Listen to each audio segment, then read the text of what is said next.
Agradecer la presencia de todas, de todos ustedes en este importante acto, de manera muy especial,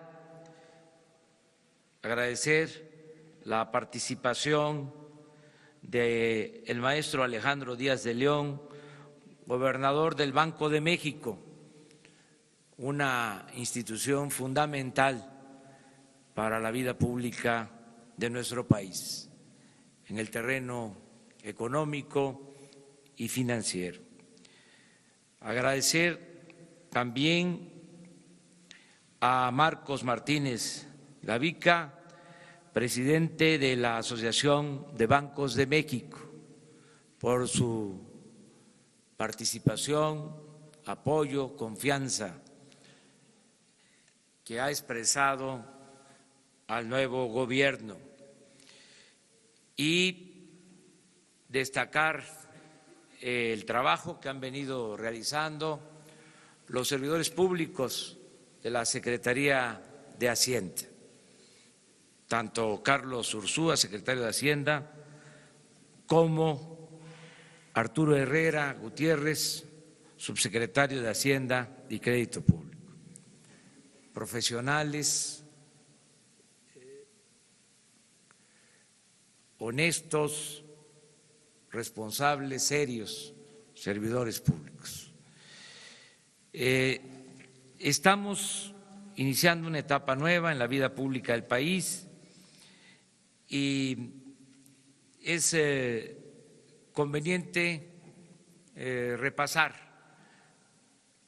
algunos principios básicos del nuevo gobierno, criterios fundamentales. Primero, el respeto al Estado de Derecho, que de verdad todos actuemos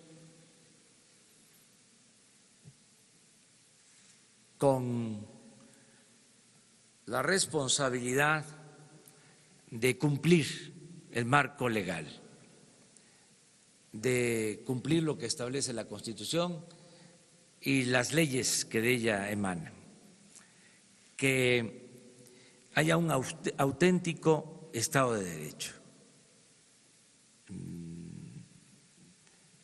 Repito, auténtico, no la simulación de que la ley se respeta en la forma para violarse en el fondo. Esto es fundamental, esto es una regla clara para la convivencia entre los mexicanos y también para ser respetados en el extranjero, que haya un auténtico Estado de Derecho.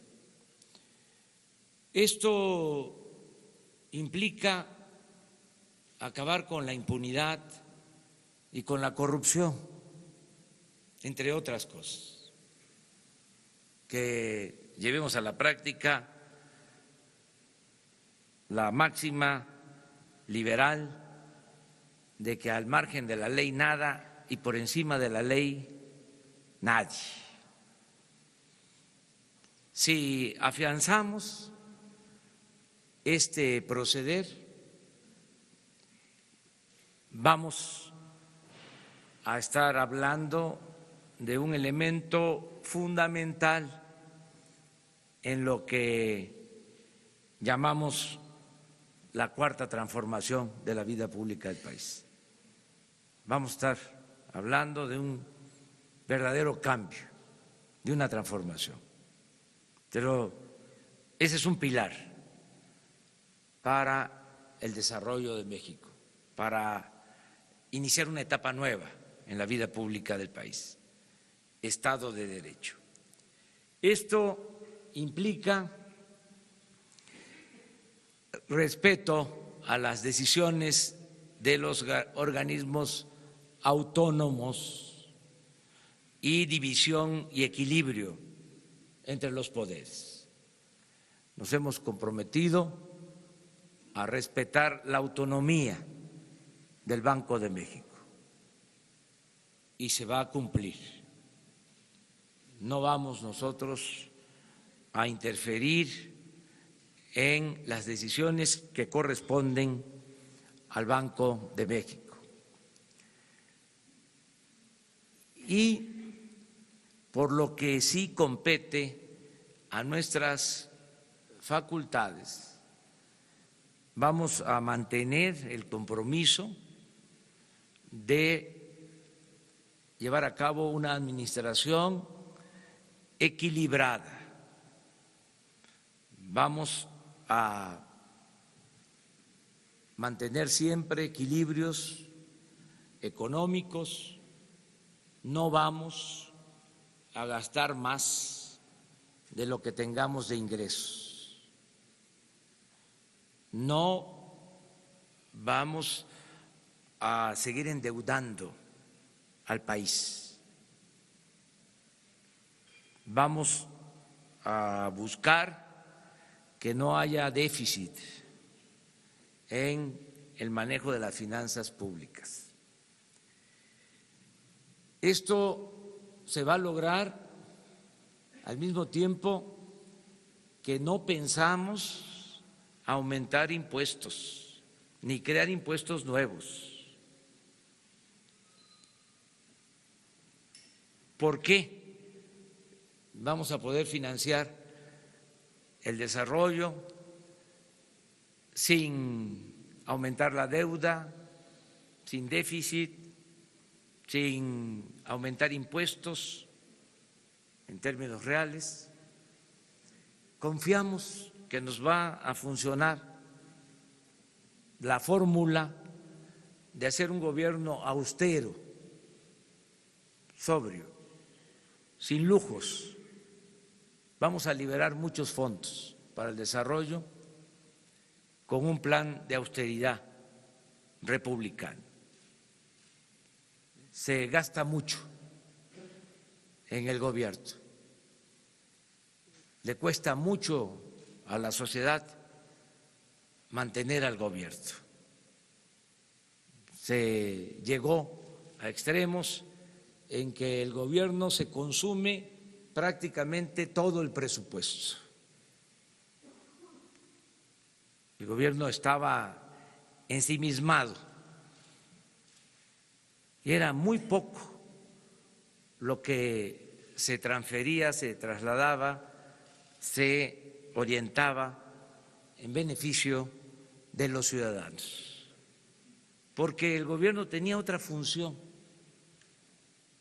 no era promotor del desarrollo, era facilitador de negocios en beneficio de minorías.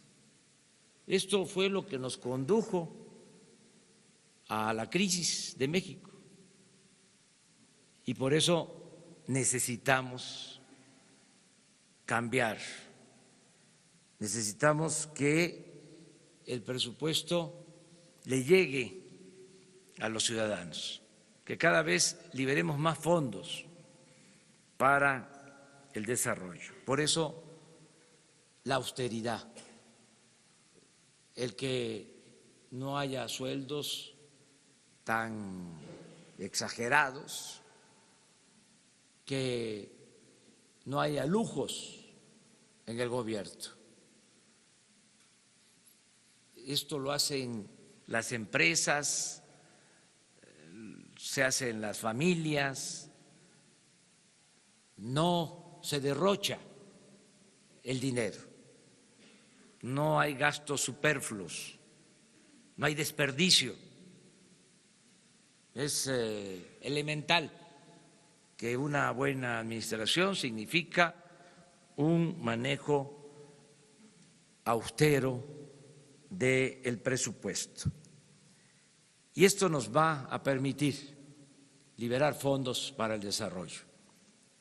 insisto, sin aumentar impuestos y sin endeudar al país.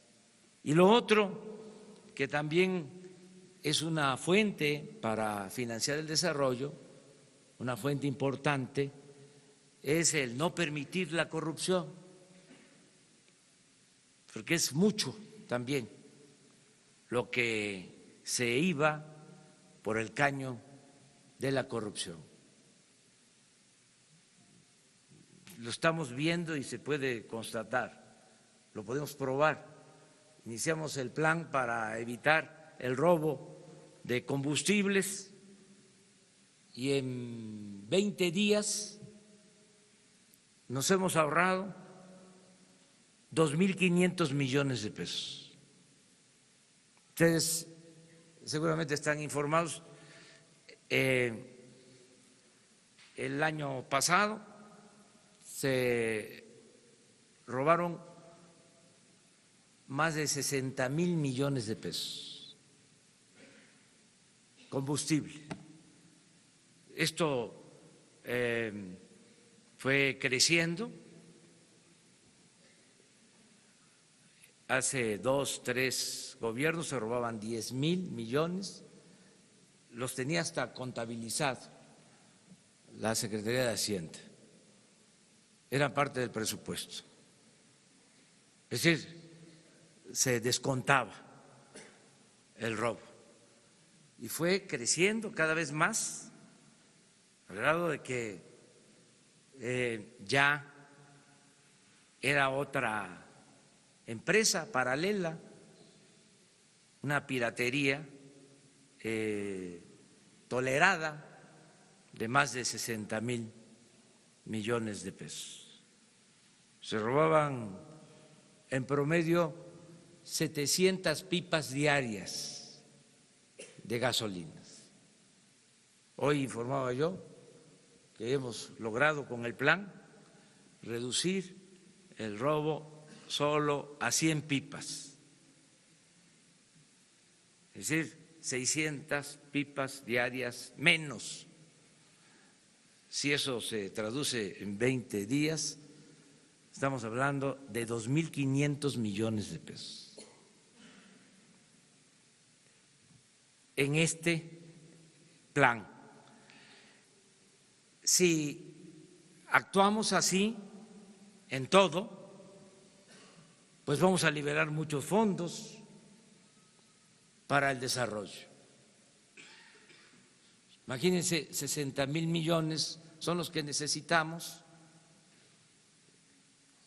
para realizar, construir en 3 años una nueva refinería que nos cuesta 8.000 millones de dólares, 60.000 millones de pesos por año. Entonces, sí tenemos posibilidad de financiar el desarrollo de otra manera y ese es el plan que se está llevando a la práctica. Y vamos a tener recursos también para impulsar el desarrollo, para impulsar la inversión privada con capital semilla, con los recursos que invierta el sector público, lo que es inversión pública. Vamos a tener recursos para impulsar la construcción del Tren Maya, vamos a invertir bastante en petróleo, en la generación de energía eléctrica. El año pasado, por poner un ejemplo, se trabajó en 50 pozos petroleros. Este año vamos a trabajar, ya estamos haciéndolo, en 150 pozos petroleros, porque se nos está cayendo la producción petrolera y necesitamos intervenir pronto para incrementar la extracción de crudo. Vamos también a rehabilitar las refinerías, se va a construir una nueva refinería, vamos a desarrollar el Istmo de Tehuantepec con una nueva vía de tren de carga de contenedores, rehabilitando los dos puertos, el de Salina Cruz, el de Coatzacoalcos. Vamos a aprovechar esa ventaja que tenemos de estar muy cerca del Pacífico y del Atlántico, de poder comunicar a países de Asia con la costa este de los Estados Unidos. Y vamos ahí en esa franja a impulsar mucho la creación de empleos, el que podamos poner fábricas ensambladoras y crear muchos empleos. Todo esto en el propósito de ir creando de sur a norte cortinas de desarrollo para retener a los mexicanos, que la migración sea optativa, no obligatoria. Ese es el ideal que queremos convertir en realidad, que el mexicano pueda trabajar donde nació, donde están sus familiares, donde están sus culturas, sus costumbres. Y esto lo hemos planteado al gobierno de Estados Unidos, lo ha entendido el presidente Donald Trump, lo ha entendido bien como una opción, como una alternativa al fenómeno migratorio. Y estamos en pláticas, en conversaciones, porque hay ya un compromiso de apoyar este plan de desarrollo del sur, del sureste, con 4.800 millones de dólares de inversión estadounidense. Si logramos concretar este acuerdo en el corto plazo, va a significar un incremento importante en la inversión extranjera, porque necesitamos, como aquí se ha dicho, crecer. No podemos seguir creciendo a una tasa promedio anual del 2%.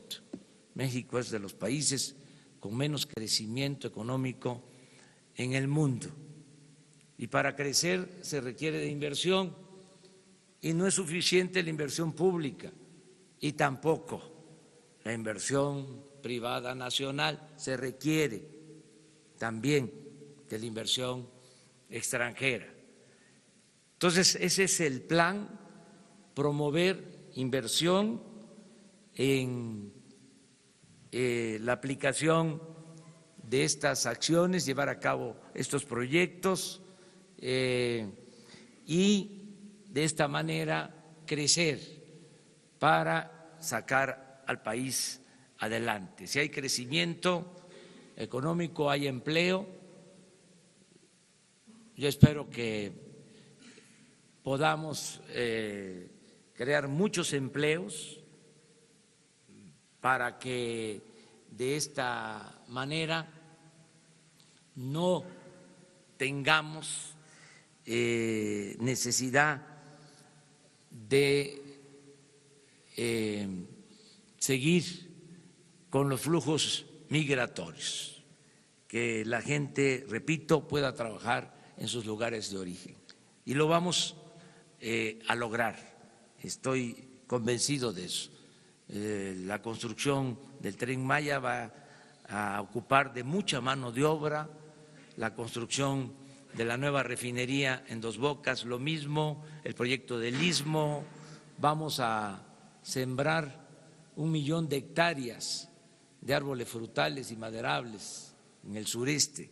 Solo este proyecto va a demandar 400,000 empleos permanentes.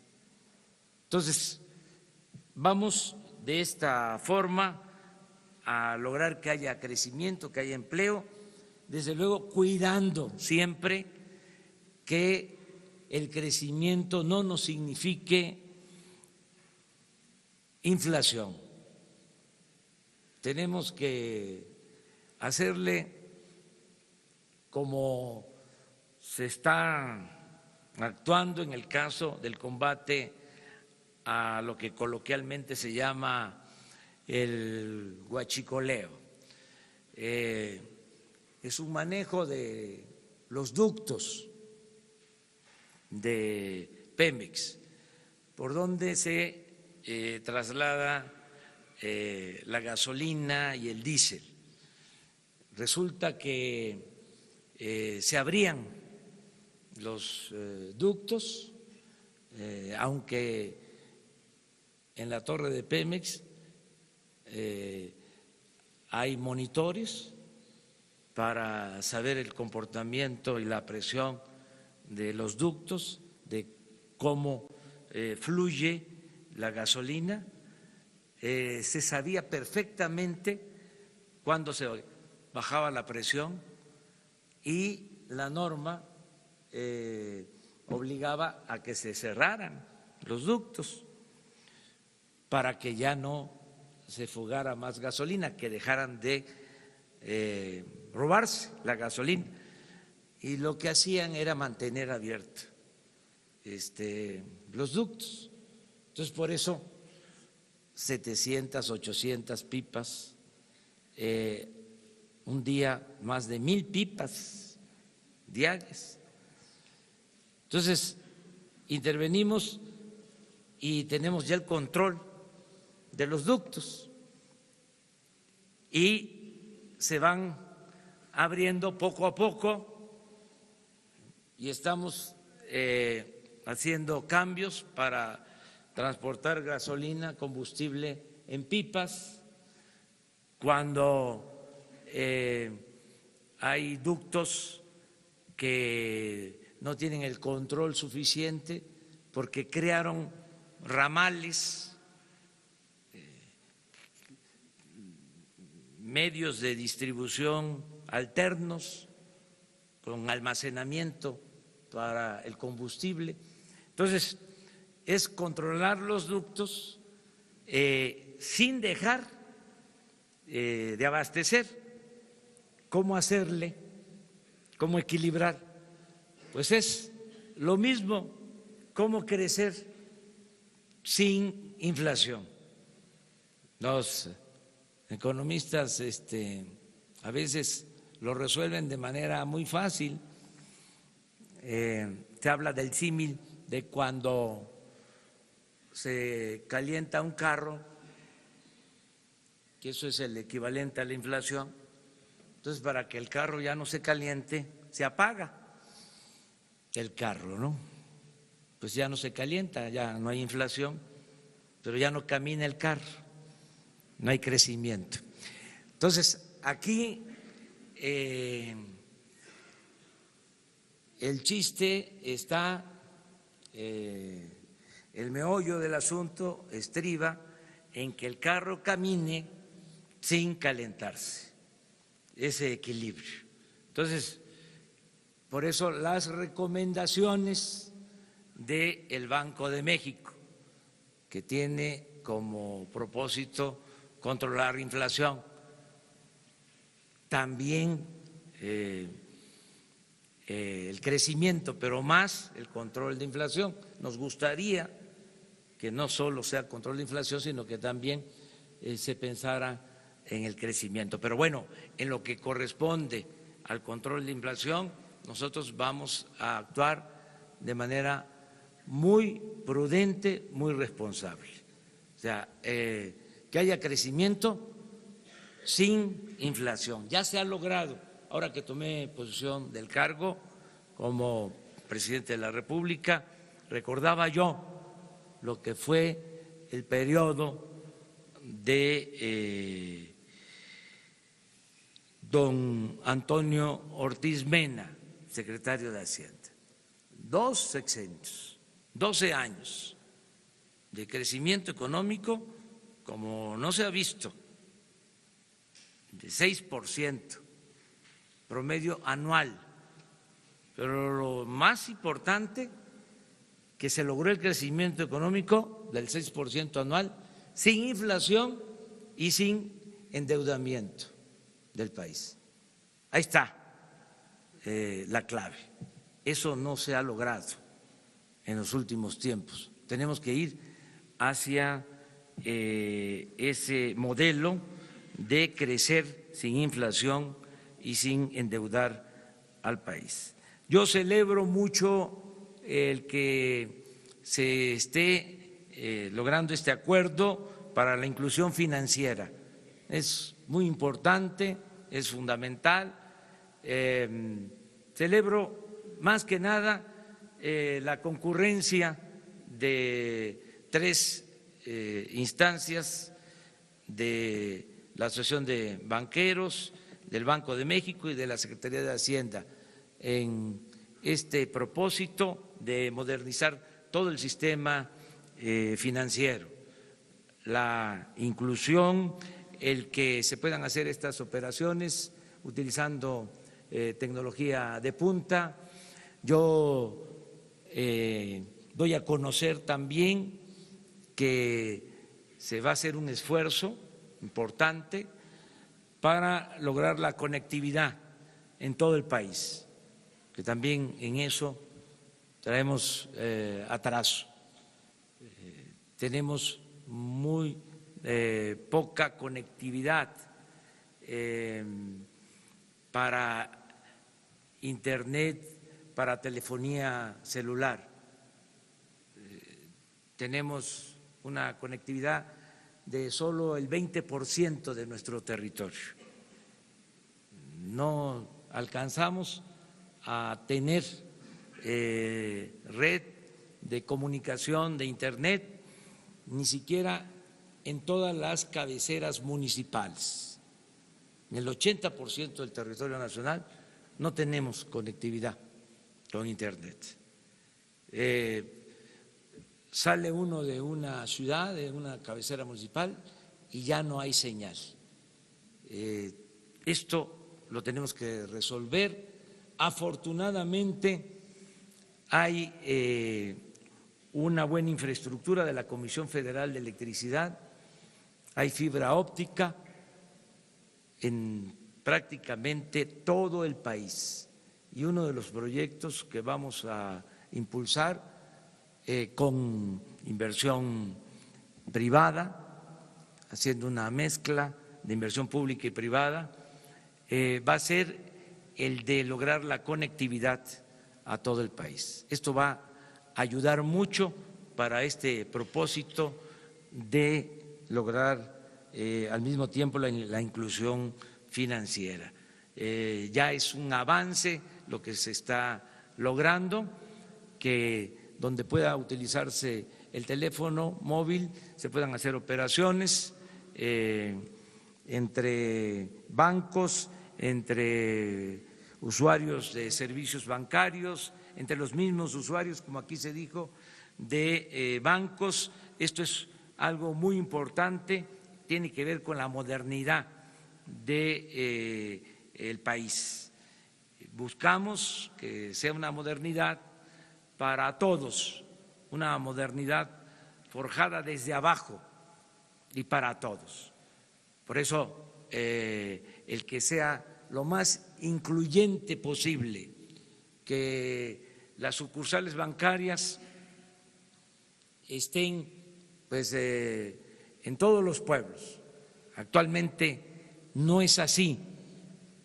Ahora con este sistema moderno a lo mejor ya no se van a requerir de sucursales bancarias, se va a poder llevar a cabo toda la operación bancaria mediante este sistema de comunicación moderno. Yo solo recuerdo, y así termino, que cuando fui jefe de gobierno de esta ciudad